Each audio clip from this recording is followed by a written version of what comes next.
Në fund të janarit pritet që të gjitha komunat e prekura nga vëshimet e shkaktuara nga reshjet e shiut në fillim të muajit të përfundojnë procesin e vlerësimit të dëmeve.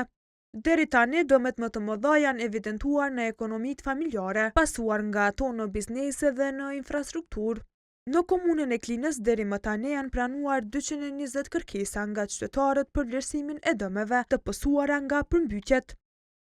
Ekonomitë familjare përbëjnë numrin më të madh të kërkesave për vlerësim. Bizneset, edhe pse me numër më të vogël kërkesash, vlera financiare e dëmit është dukshëm më e lartë për shkak të shkallës së përmbytjeve. Në infrastrukturë janë konstatuar dëme serioze në shtratin e lumit, erozion të dheut, si dhe dëmtime të rrugëve me zhavor dhe asfalt. Dëme të mëdha ka pësuar edhe infrastruktura në komunën e Malishevës. Sipas autoriteteve, 3 ura duhet të ndërtuar nga e para. Shifrat duhet jetë e madhe për shkak se janë dëmtuar shumë pajisje qytetarëve nëpër shtëpitë e tyre.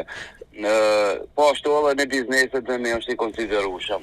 Por ashtu siç e thash, dëmi shumë i madh është në infrastrukturën rrugore, në infrastrukturë përkatësisht në digë të liçenin e Mirush, pastaj janë një 3 ura që janë dëmtuara që dojnë komplet ndërtimi i ri të bëhet. Po edhe në për rrugë ka dëmtimet mëdha.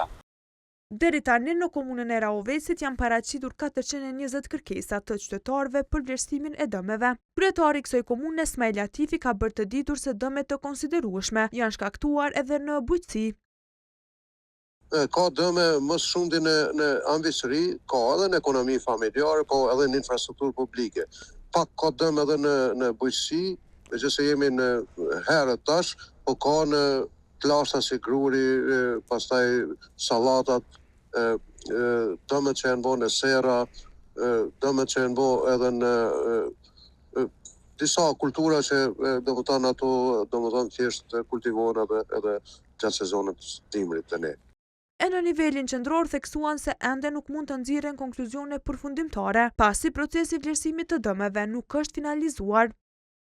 Procesi i vlerësimit të dëmeve është ende në vazhdim dhe për këtë arsye nuk mund të nxjerrin ende konkluzione për nivelin e dëmeve apo të përcaktohet se cila komunë apo zonë është më e dëmtuar. Bashkëpunimi me komunat do të vazhdojë deri në përfundimin e plotë të procesit.